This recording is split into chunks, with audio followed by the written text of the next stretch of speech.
ஏற்கனவே சாத்தான்குளத்தில் பார்த்துட்டோம். அங்கே லாக்அப் மட்டும் நடந்துச்சு. இப்போ திருப்புவனம் கொன்னே விட்டாங்க. அடிச்சே கொண்டு விட்டாங்க. என்னதான் இருக்கட்டுங்க, அடிச்சே கொண்டுருக்காங்கல்ல. அவர் மனுஷனா இருக்க முடியும்? இவர் மனுஷனா இருக்க முடியாது. அது மிருகங்கள். நடிகர் ஸ்ரீகாந்த் போத பழக்கத்துக்குள்ள இருந்திருக்காரு. ஓகே, அதெல்லாம் தவறு தான். அது தவறு. கைது பண்ணது சரி, விசாரிச்சது சரி. ஒரே ஒரு கேள்விதான். பல்கலைக்கழகத்தில் ஒரு பொண்ணை ஒருத்தர் கற்பழிச்சார்ல, அவர் பேசுறதா ஞாபகம் இருக்குமா? இந்த அளவுக்கு படம் பிடிச்சி அவளை ஃபோக்கஸ் பண்ணாங்களா? இந்த திருப்போணத்தில் ஒருத்தர் அடிச்சே கொண்டாங்கல்ல, 5 போலீஸார் கைது பண்ணாங்கல்ல, அவங்க போட்டோ இருக்கா, மூஞ்சி அவங்க ஞாபகம் இருக்கா? அவங்க வீடியோ யாராவது காட்டினாங்களா? ஒருத்தன் அடிச்ச கொண்டுருக்கான் சார். ஏதோ ஒரு எங்கேயோ எடுத்த ஃபோட்டோ தான் நம்மளுக்கு ஃபேஸ்புக்கில் போடுறாங்களே தவிர, இது ஒரு பேப்பரில் எதிரியோ தனித்தனியாக ஃபோட்டோ போட்டு அவங்க அரெஸ்ட் பண்ண வீடியோ போட்டு அவங்க அரெஸ்ட் பண்ணி ஜெயிலில் தள்ளினாங்களா, அந்த வீடியோ போட்டு காட்டினாங்களா? காட்ட மாட்டாங்க. ஆனால் ஒரு நடிகர் ஒரு போதை பழக்கத்துக்கு போதையில் இருந்திருக்காருன்னு ஒரு காரணத்துக்காக ஒரு தீவிரவாதி மாதிரி, ஒரு பயங்கரவாதி மாதிரி அவங்களுக்குள்ள அரெஸ்ட் பண்ணதில்லை.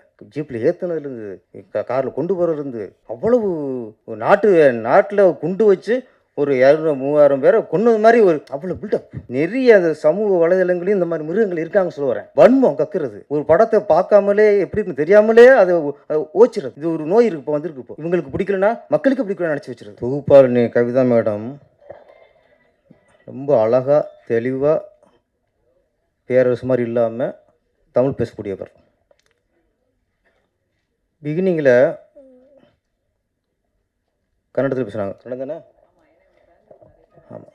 எனக்கு ஆச்சரியம் போச்சு. பேசுகிறது கவிதா தானா, இல்லை பெங்களூர் இறக்குமதியா அப்படின்ட்டு ஒரு டவுட்டு. இவ்வளோ அழகாக கன்னடம் பேசுகிறாங்களே. இல்லை இடையில கமலாசன் சாருக்கு சின்ன பிரச்சனை வந்துடுச்சு. அதில் பயந்து போய் கன்னடம் கற்றுக்கிட்டாங்களா? ஏகப்பட்ட கேள்வி. ஆனால் அதுக்கப்புறம் தமிழில் கொஞ்சம் பேசி தமிழிச்சு தான் அப்படின்ட்டு நிரூபிச்சிட்டாங்க. கதாநாயகன் நீங்கள் அமைதியாக இருந்தாலே அழகு, பேசணும் அவசியமும் இல்லை. அவருக்கு தமிழில் பேசுகிறதா, இங்கிலீஷில் பேசுகிறதா, இல்லை தமிழ்நாட்டில் வந்து கன்னடம் பேசுனா தப்பாக போயிடுமா? இத்தனை கொஸ்டின். தமிழர்கள் வந்து அப்படி இல்லை. நீங்கள் எதை பேசணும் ரசிப்போம். நாங்கள் கன்னடம் பேச ரசிப்போம், தெலுங்கு பேச ரசிப்போம், மலையாளம் பேச ரசிப்போம். எங்களுக்கு மொழியே பிரச்சனை இல்லை. தமிழர்கள் மாதிரி பெருந்தன்மையாலும் யாருமே இல்லைங்க. இங்கே திறமை தான் முக்கியம். எங்களுக்கு பிடிக்கணும், அவ்வளோதான். ரஜினி பிடிச்சி போச்சுன்னா நாங்கள் சூப்பர் ஸ்டாராக கொண்டாடிடுவோம். சரோஜதேவி பிடிச்சி போச்சுன்னா கன்னட க்ளீனாக பட்டம் வைப்போம். நாங்கள் வைப்போம், தைரியம் வைப்போம். கன்னட க்ளீன்ட்டு நீ கன்னட பைங்கில் அவர் தேவராஜை கட்ட வச்சுருக்காரு. அவங்களுடைய அந்த காலகட்டமில் நம்ம சிம்ரன் குஷ்புனா கட்ட சொல்லுவோம். பானுமதி சரோஜதேவினா அவர் என் பட்டம்லாம் கட்ட சொல்லுவார். என்னென்ன கன்னட பைங்கிலி. நீங்கள் அங்கே நாங்கள் எங்கள் தமிழ் பொண்ணை நடிக்க வைக்க அனுப்புகிறோம். நீங்கள் தமிழ் பைங்கிலி இங்கே பட்டம் வைப்பீங்களா யாராவது? நாங்கள் வைப்போம்யா, வைப்போம் இல்லைண்ணே? ஆமாம், கன்னட கட்டழகி நாங்கள் நல்லா வைப்போம். சொல்கிறேன், நீங்கள் பயப்படக்கூடாது. ஹீரோ வந்து நீங்கள் கன்னடத்துலேயே பேசுகிறீங்க அழகா. பாருங்கள், நீங்கள் இங்கிலீஷ் பேசும்போது இங்கே யாரும் கைதட்டலை, ஆனால் கன்னடம் பேசும்போது நாங்கள் எல்லோரும் கைதட்டோம். அதான் தமிழர்கள். தமிழ் பெருமை சொல்லிட்டே போகலாம். எங்களுக்கு தெரிஞ்ச விஷயம் இது வரைக்கும் தமிழில் இருந்து தான் உலகத்தின் முதன்மொழி தமிழ் சொல்லிக் கொடுத்துட்டாங்க. எங்களுக்கு தமிழில் இருந்தால் தெலுங்கு போச்சு சொல்லிக் கொடுத்துட்டாங்க. தமிழில் இருந்தால் மலையாளம் உருவானதும் சொல்லிக் கொடுத்துட்டாங்க. தமிழில் இருந்தால் கன்னடம் உருவாச்சுன்னு சொல்லிக் கொடுத்துட்டாங்க. இதெல்லாம் வரலாறுன்னு நாங்கள் நம்புகிறோம். கன்னடம் வேறு தமிழ் வேறுனா ஓகே, எங்கள் ஆர்குமெண்ட் பண்ண மாட்டாங்க. நாங்கள் எங்கள் நம்பிக்கை சொல்கிறோம். கன்னடத்துக்கும் தமிழ் சம்மந்தம் இல்லை. யாரும் ஆர்குமெண்ட் பண்ணுறாங்களா யாராவது? நீங்கள் அப்படி ஒரு நம்பிக்கை தான் நீங்கள் நம்பிக்கைங்க. எங்கள் நம்பிக்கை இப்படி. கடவுள் ஒருத்தன் இருக்கிறாங்கிறான், ஒருத்தர் கொஸ்டின் இல்லைங்குது, அது அவங்க நம்பிக்கை. இல்லைங்கிறது இருக்குங்கிறது இன்னொரு நம்பிக்கை. அது மாதிரி இங்கே தமிழ் மண்ணில் மொழிக்கும் கலைக்கும் சம்பந்தம் இல்லை. உங்களை வரவேற்கிறோம். வாழ்த்துக்கள். போதுமா கவிதா மேடம்? கண்டென்ட் போதுமா? அதுக்கு அவர் இருக்கார். நான் சொல்கிறேன், எனக்கு வந்து தமிழே சரியாக தெரியாது, நான் ஒத்துக்கிறேன்.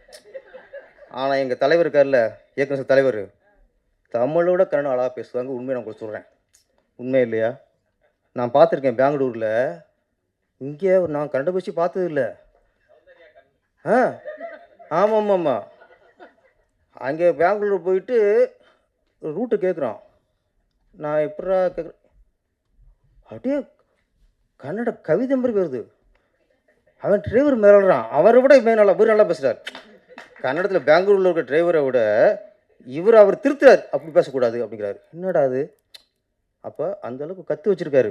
ஏன்னா அவர் நினச்சிருக்காரு இங்கேயும் இல்லை அங்கேயும் ஒரு எஜமான் எடுக்கணும், அங்கேயும் ஒரு சின்ன கொண்டு எடுக்கணும்னு நினச்சி கற்றுக்கிட்டாரு நினைக்கிறேன். நீங்கள் அப்புறம் தனியாக சொல்லுங்க. அங்கே நிறையா பேசுவார். இப்போ நான் சொன்னது அழகாக சுருக்கமாக திருக்குறளமாக சொல்லிடுங்க. இப்போட்ட சொல்லிடுங்க.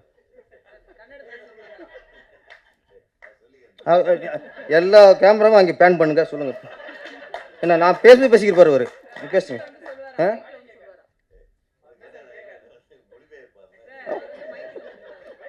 நீ ஓகே புரியுமா? சரி. இல்லை கன்னடக்காரர் நம்ம பேசினா புரியும், நம்ம பேசினா அவங்களுக்கு புரியாது. அது வேறு விஷயம். நம்ம எல்லா மொழியும் புரியும் அவங்களுக்கு. தெலுங்கு புரியும், மலையாளம் புரியும், கன்னடா புரியும், எல்லாம் புரியும். நம்ம பேசினா அவங்களுக்கு புரியாது. அதில் தான் மேட்ரு. சரி, இந்த படத்தை கதைக்கு வருவான். கைமேரா அப்புறம் இல்லை 4 பொண்ணு 3 பொண்ணு வரிசையாக உட்கார வச்சுட்டிய. அந்த பக்கம் நான் உட்காந்துட்டேன். என் மூச்சு பார்த்தாரு. எப்படி பேச்சு வரும்? அவ்வளோ. கைமேரா இயக்குனர் ஏற்கனவே 2 படம் பண்ணவர். படம் மேக்கிங் விஷுவல் எல்லாம் பார்க்கும்போது ஒரு திறமையான இயக்குனர் பண்ண படம்னு தெரிஞ்சிச்சு எங்களுக்கு. ஏன்னா ஒரு த்ரில்லர் கொண்டு வரங்கிறது பெரிய விஷயம்.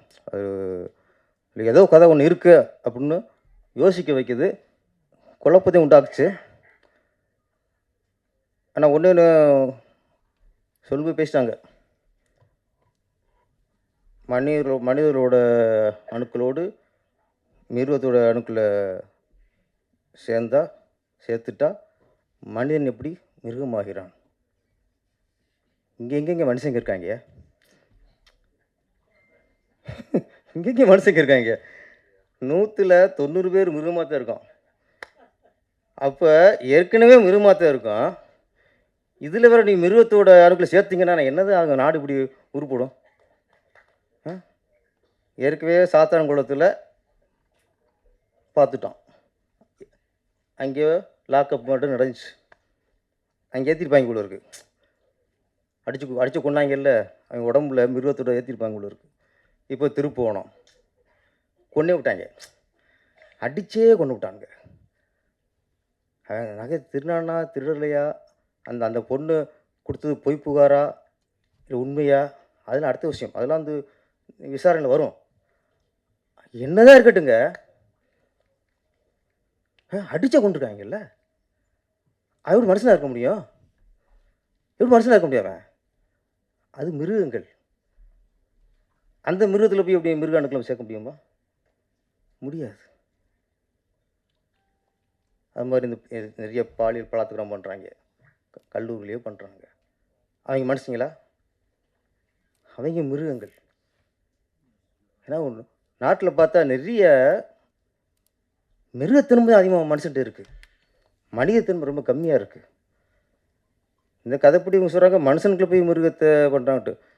ஆனால் சொல்கிறேன், மிருகம் உடம்பு இருக்குல்ல, மிருகம் உடம்புக்குள்ளே இந்த மனுஷனோட அணுக்களை சேர்த்தா ஓரளவு மனுஷத்தன்மை வரலாம், நல்ல மனுஷனோட அணுக்களை. ஆனால் மனுஷனோட இதுக்குள்ள நீங்கள் சேர்த்திங்கன்னா இன்னும் மிருகமாகும். நாட்டு நடப்பு அப்படி தான் இருக்குது. அப்புறம் இந்த படம் பார்க்கும்போது யாரோ குறிப்பிட்டாங்க, பெண்கள் ஆணுக்கு நிகராக சார் சொன்னீங்க. ஆணுக்கு நிகரான்ட்டு தண்ணி அடிக்கிறதில்ல, தம் அடிக்கிறதில்ல, கஞ்சா அடிக்கிறதில்ல, இதில் தான் ஆணுக்கு நிகராக போட்டி போடுறாங்கன்ட்டு. ஒரு விஷயத்தை நம்ம இங்கே இன்றைக்கி நிறைய இடத்துல போதை கலாச்சாரம் அதிகமாகிடுச்சு, தண்ணி அடிக்கிறது அதிகமாகிடுச்சு, கஞ்சா வியாபாரம் அதிகமாகிடுச்சு, கஞ்சா குடிக்கிறது அதிகமாகிடுச்சு. இங்கே சினிமாக்காரங்க கொஞ்சம் உஷாராக இருக்கணும். இங்கே கொஞ்சம் பொறுப்பாகவும் இருக்கணும், உஷாராகவும் இருக்கணும். ஏன்னா நாட்டில் எத்தனையோ பேர் தண்ணி அடிச்சுட்டு தெருவில் கிடக்குறான், தண்ணி அடிச்சுட்டு கூத்து அடிக்கிறான், தண்ணி அடிச்சு அவ்வளோ அநியாயம் பண்ணிக்கிட்டு இருக்கான். அது ஒரு செய்தியாக தான் போயிடும். ஆனால் சினிமாக்காரங்க யாராவது எங்கேயாவது தண்ணி அடிச்சுட்டு அந்த ஸ்டில் கிடச்சா போதும். அது அன்றைக்கி தேசிய பிரச்சனை. அது தேசிய பிரச்சனை. உலகத்தில் யாருமே தண்ணி அடிக்காத மாதிரியும், சினிமாக்காரன் மட்டும்தான் தண்ணி அடித்த மாதிரியும் அவ்வளோ ஃபோக்கஸ் ஆயிரும். நடிகர் ஸ்ரீகாந்த் போதை பழக்கத்துக்குள்ளே இருந்திருக்காரு. ஓகே, அதெல்லாம் அது தவறு தான். அது தவறு. கைது பண்ணது சரி, விசாரித்தது சரி. ஒரே ஒரு கேள்வி தான். பல்கலைக்கழகத்தில் ஒரு பொண்ணை ஒருத்தர் கற்பழிச்சார்ல, அவர் பேசுறதா ஞாபகம் இருக்குமா? இந்தளவுக்கு படம் பிடிச்சி அவளை ஃபோக்கஸ் பண்ணாங்களா? இல்லை. இந்த திருப்போணத்தில் ஒருத்தர் அடித்தே கொண்டாங்கல்ல, 5 போலீஸார் கைது பண்ணாங்கல்ல, அவங்க ஃபோட்டோ இருக்கா, மூஞ்சி அவங்க ஞாபகம் இருக்கா? அவங்க வீடியோ யாராவது காட்டினாங்களா? ஒருத்தன் அடித்தே கொண்டிருக்கான் சார். ஏதோ ஒரு எங்கேயோ எடுத்த ஃபோட்டோ தான் நம்மளுக்கு ஃபேஸ்புக்கில் போடுறாங்களே தவிர, இது ஒரு பேப்பரில் எதுலையோ தனித்தனியாக ஃபோட்டோ போட்டு அவங்க அரெஸ்ட் பண்ண வீடியோ போட்டு அவங்க அரெஸ்ட் பண்ணி ஜெயிலில் தள்ளினாங்களா, அந்த வீடியோ போட்டு காட்டினாங்களா? காட்ட மாட்டாங்க. ஆனால் ஒரு நடிகர் ஒரு போதை பழக்கத்துக்கு போதையில் இருந்திருக்காருன்னு உரைக்கிறதுக்காக ஒரு தீவிரவாதி மாதிரி, ஒரு பயங்கரவாதி மாதிரி அவங்களுக்கு அரெஸ்ட் பண்ணதில்லை. ஜீப்பில் ஏற்றுனதுலேருந்து, காரில் கொண்டு போகிறதுலேருந்து, அவ்வளவு நாட்டில் குண்டு வச்சு ஒரு 200-3000 பேரை கொன்னது மாதிரி ஒரு அவ்வளோ பில்டப். போதை பழக்கம் வேறு எங்கேயுமே இல்லை. போதை விற்றான் பாருங்க, 2000 கோடிக்கு, அவங்க கூட சரியாக சில்லு நமக்கு வந்ததில்லை. இது வரைக்கும் விற்றவன கூட சில்லு கூட வந்ததில்லை. சினிமாக்காரர்கள்லாம் கொஞ்சம் நான் சொல்கிறேன், அதுக்கு நான் நியாயப்படுத்தலை. கொஞ்சம் உஷாராக இருக்கணும், நம்ம கொஞ்சம் உதாரணமாக இருக்கணும். நம்ம இந்த மாதிரி தப்பில் மாட்டினா நம்மளை தேசத்துறைக்கு மாதிரி காட்டிடுவாங்க, இந்த உலகம் காட்டிடும் சினிமாக்காரனை மட்டும். ஆனால் தேசத்துறை பண்ணாலும் அப்படி காட்டாது. இந்த சின்ன சின்ன தவறு பண்ணவங்கள தேசத்துறை பண்ண அளவுக்கு நம்மளை காட்டிடும். அதனால் சினிமாக்காரில் கொஞ்சம் நம்ம கொஞ்சம் கவனமாகவும் இருக்கணும். இதில் காட்டுது படம் தான். இதில் பெண்கள் தண்ணி அடிக்கிறாங்க, தம் அடிக்கிறாங்க. இது கதாபாத்திரம் பார்த்துட்டு மறந்துடணும். இதே இது ஒரு நடிகை எங்கேயாவது பப்ளிக் தம் அடிச்சு ஒரு சில் கிடைக்கிட்ட முடிச்சு, அவ்வளோதான். ஒரு மாதத்துக்கு வச்சு செஞ்சுடுவோம். அது மாதிரி இந்த கைமாறாங்கிறது சயின்டிஸ்டாக சொல்கிறீங்க, நிறைய அந்த சமூக வலைதளங்களையும் இந்த மாதிரி மிருகங்கள் இருக்காங்கன்னு சொல்ல வரேன். மிருகங்கள் இருக்காங்க. வன்மம் கக்குறது, ஒரு படத்தை பார்க்காமலே எப்படி இருக்குன்னு தெரியாமலே அதை ஓச்சிறது. இது ஒரு நோய் இருக்கு, இப்போ வந்திருக்கு. இப்போ ரோல் பண்ணுறது, இவங்களுக்கு பிடிக்கலன்னா மக்களுக்கு பிடிக்கலன்னு நினச்சி வச்சுருது. இவங்களுக்கு பிடிக்கல வச்சுங்களேன், மக்களுக்கே பிடிக்கூடாங்கிற அளவுக்கு ரோல் பண்ணுறது. இது ஒரு மிருகம் தான். இதுக்குள்ளே போய் இன்னொரு நம்ம சேர்த்து வச்சிங்களேன், யாரும் படமே எடுக்க முடியாது, ரிலீஸே பண்ண முடியாது, அந்தளவுக்கு ஆயிரும். நம்ம இயக்குனர் மாணிக் ஜெய் புது முயற்சி. நான் இந்த மாதிரி ஒரு கண்டென்ட் யாரும் பண்ணதில்லை. ஒரு புது முயற்சி. இந்த முயற்சி வெற்றி அடையணும். வெற்றி அடையணும்னா அதுக்காக நீங்கள் மனுஷனுக்கு போய் மிருகத்தோடு சேர்த்து வெற்றி அடிக்காது. என்ன, மனிதர்களுக்குள்ள நல்ல ஆத்மாக்களோட அணுக்களை சேர்ப்போம் கொஞ்சம். அந்த மாதிரி அடுத்து ஒரு படம் எடுங்க. நன்றி, வணக்கம். எல்லாருக்கும் வணக்கம். இங்கே வந்திருக்க ப்ரெஸ், மீடியா அண்ட் மேடையில் உட்காந்துட்டு இருக்கிற ஜாம்பவாங்களை எல்லாம் பார்க்கும்போது எனக்கு ஒரே ஒரு குரல் தான் ஞாபகம் வருது. குடி செய்வில் என்னும் ஒருவருக்கு தெய்வம் மடித்தற்றுதான் முந்தோறும். அதுக்கு என்ன அர்த்தம்னா, நம்ம வாழ்க்கையில் எப்போவுமே மேலேக்கு மேலே போயிட்டுருக்கும்போது நிறைய நியூ கமர்ஸ் வந்துட்டுருப்பாங்க. ஓகே, ஸோ ஒருத்தங்க ரொம்ப கிரேட் லீடராக இருக்க முடியுது, ஒரு தலைவராக இருக்கிறதுக்கு ஒரே ஒரு காரணம் அவங்க கிரேட்டாக இருக்கிறது மட்டும் போதாது, கூட இருக்கிறவங்கள கூட அவங்க சப்போர்ட் பண்ணால் மட்டும் தான் அவங்க கிரேட் லீடராக இருக்க முடியும், ஒரு கிரேட் ஹியூமன் பீனாக இருக்க முடியும். ஸோ இன்றைக்கி நான் பார்க்குறேன், இது புது முகங்கள் எல்லாருமே ரொம்ப நல்லா நடிச்சிருக்காங்க. மாணிக்கம் சார் என்ன நல்லா தெரியும். அதோட ஒரு உதாரணம் வந்து ஜான் சார். எல்லா யங்ஸ்டர்ஸை வந்து அவங்க சப்போர்ட் பண்ணுவாங்க. அவங்க சப்போர்ட் பண்ண நிறைய பிஆர்ஓஸ், மேனேஜர்ஸ் எல்லாம் நம்ம பார்க்க முடியுது. இன்றைக்கி எல்லோரும் மீட் பண்ணேன். எல்லாருமே ஒரு ஃபேமிலியாக வந்துட்டு சப்போர்ட் பண்ணிட்டு இருக்காங்க. அண்ட் மேடையில் உட்காந்துட்டு இருக்கிற ஜாம்பவான்கள் ஆர் கமாஸ் சார், பெரும்பு சார் பற்றி சொல்ல போனோன்னா, எப்படி ஒரு எவ்வளோ அக்கம்ப்ளிஷ் பண்ணியிருக்காங்க லைஃப்பில். ஆனால் ஒரு யங்ஸ்டர்ஸை வந்து சப்போர்ட் பண்ணணும். ஸோ இந்த ஒரு குரல் தான் எனக்கு மைண்டில் வந்தது இருக்கும். ஸோ இதுலேருந்து இந்த இந்த ஈவெண்ட்லேருந்து எடுத்து போகிற ஒரே ஒரு விஷயம் வந்து, நீங்கள் எந்த உயரத்துக்கு போனாலும் மற்றவங்களுக்கு நீங்கள் வந்து உதவியாக இருக்கணும். ஸோ இது வந்து ஃபுல் அண்ட் ஃபுல் ஒரு ஃப்ரெஷ் டீம் வந்து இந்த படத்தை வந்து பண்ணியிருக்காங்க. ஸோ எல்லாருமே வர ஃப்ரெஷ் முகங்களை வந்து நீங்கள் சப்போர்ட் பண்ணுங்கள். ஏன்னா இந்த இண்டஸ்ட்ரிக்கும் ரொம்ப ஹெல்த்தியான விஷயம், என் சொசைட்டிக்கும் ரொம்ப ஹெல்த்தியான விஷயம். So thank you so much. என்னை எப்படி சப்போர்ட் பண்ணீங்களோ press and media, when I was fresh ஃபேஸாக வரும்போது என்னை இன்றைக்கி இங்கே நிற்க வச்சுருக்கீங்க. அதே மாதிரி இந்த யங்ஸ்டர்ஸை வந்து கூட சப்போர்ட் பண்ணுங்கள். Thank you so much. எல்லாருக்கும் வணக்கம். என்னோட தமிழில் ஏதாவது தப்பு இருந்தால் மன்னிச்சுக்கோங்க, அது முதல்ல சொல்லிடுறேன். ட்ரெய்லர் பார்த்ததுக்கப்புறம் ரொம்ப ஹாப்பியாக இருக்குது. இந்த ரோல் பண்ணும்போது எனக்கு ரொம்ப சேலஞ்சிங்காக தான் இருந்தது. ஆனால் இது இவ்வளோ அழகாக வந்திருக்கேன்னா அது டைரக்டர் மாணிக் ஜெய் சார்னால தான். And thank you sir. அப்புறம் எல்லோரும் தியேட்டரில் வரும்போது தியேட்டர் போய் பார்க்கணும். நல்லா இருந்தால் ரிவ்யூஸ் எல்லாம் கொடுக்கணும். Thank you so much. நான் இந்த கதைக்கு வர்றதுக்கு முன்னாடி டைரக்டர் மாணிக்கம் சார் கூட நடிச்சிருக்கேன். அவங்கள வந்து எனக்கு 13 வருஷமாக தெரியும், கிட்ட 13 வருஷமாக. அவங்க வெல் டேலண்டட், ஆனால் ரொம்ப ஹார்ட் ஒர்க்கு. அவங்க சும்மாவே உட்கார மாட்டாங்க, யோசிச்சுட்டே இருப்பாங்க. நாங்கள் ஏதோ ஒன்று பேசினா அவங்க எங்கேயோ எடுத்துகிட்டு போயிடுவாங்க கதையை. நான் என்ன கேட்டேன்னு மறந்துடுவேன்.